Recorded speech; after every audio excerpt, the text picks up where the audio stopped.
আসসালামু আলাইকুম, সবাইকে স্বাগত জানাচ্ছি নতুন আরও একটি রেসিপি দেখার জন্য। আজকে আমি দেখাবো 1 কেজি গরুর দুধে কীভাবে ছানা কেটে পন্স মিষ্টি বানানো যায়। খুব সহজে আমি আপনাদেরকে দেখিয়ে দিব। আশা করছি আপনাদের কাছে ভালো লাগবে এবং আপনাদের খুবই ভালো একটা কাজে আসবে আশা করছি। এর জন্য আমি এখানে 1 কেজি পরিমাণ গরুর দুধ দিয়েছি। আর দুধটা যখন একটু ফুটতে শুরু করেছে, আমি হাই হিটে এটাকে গরম করেছি। ফুটতে শুরু করেছে, তারপরে এখানে আমি দিয়েছি 2.5 টেবিল চামচ পরিমাণ মতো ভিনেগার, দিয়ে এটার সাথে 2.5 টেবিল চামচ পরিমাণ মতো পানি দিয়েছি, দিয়ে এটার সাথে ঢেলে দিয়েছি। ব্যাস 3 মিনিট অপেক্ষা করার পরে আমার ছানাটা হয়ে গেছে। এটাকে আমি পানিতে পরিষ্কার করে ছেঁকে এটাকে ধুয়ে নিয়েছি এবং পানি ঝরার জন্য এটাকে 1 ঘন্টা রেখেছি।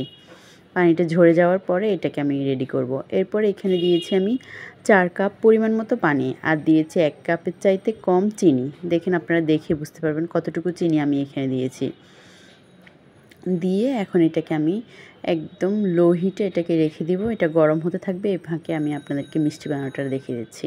আমার ছানাটা দেখেন খুবই ভালো হয়েছে। এই ছানাটা যদি আপনারা বেশিক্ষণ চুলায় না রাখেন, ভিনেগার পরিমাণটা যাতে ঠিক থাকে সেটা অবশ্যই খেয়াল রাখতে হবে। সেক্ষেত্রে আপনার ছানাটা শক্ত হবে না, একদম পারফেক্ট হবে। যদি বেশিক্ষণ রাখেন, ভিনেগার বেশি হয়ে যায়, তাহলে কিন্তু ছানাটা শক্ত হয়ে যাবে। অবশ্যই জিনিসগুলো খেয়াল রাখবেন। এটাকে বানানো যতটা সহজ ততটা আবার সেনসিটিভ।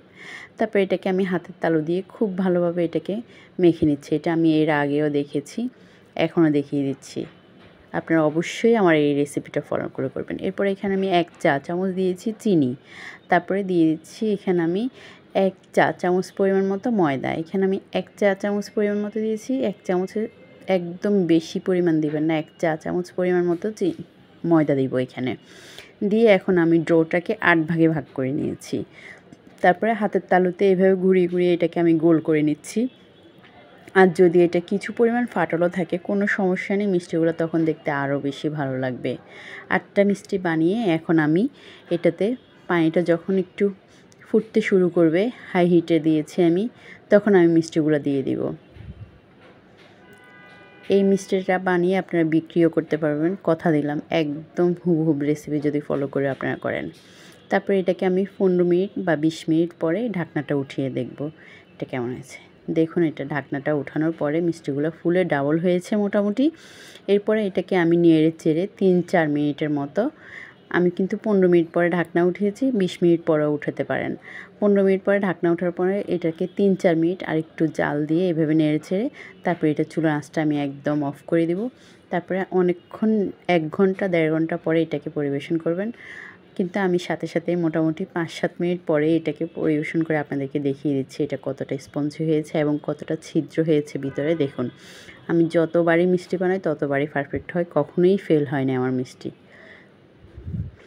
অনেক মজাদার এটা মিষ্টি, একবার অবশ্যই আপনারা বাড়িতে করবেন। দেখুন এটা কেমন হয়েছে, অসম্ভব মজা হয়েছে। আর আমার রেসিপি যদি ভালো লাগে অবশ্যই চ্যানেলটি সাবস্ক্রাইব করবেন, ভিডিওতে একটি লাইক দিতে ভুলবেন না। 1 ঘন্টা পরে বা 1.5 ঘন্টা পরে করবেন এটা। এই যে দেখুন এটা কেমন রসে ভরপুর হয়েছে। দেখুন, এটা আমি অসংখ্যবার বানিয়েছি, ভিডিও করেছি অসংখ্যবার। তারপর আজকে আবার দেখিয়ে দিলাম যারা নতুন, যারা দেখেনি তাদের জন্য। এটা আমি গিফটও দিয়েছি অনেক মানুষকে, সবাই খেয়ে খুবই ভালো বলেছে। দেখুন, একদম বোঝাই যাবে না এটা যে দোকানের। আল্লাহ হাফেজ।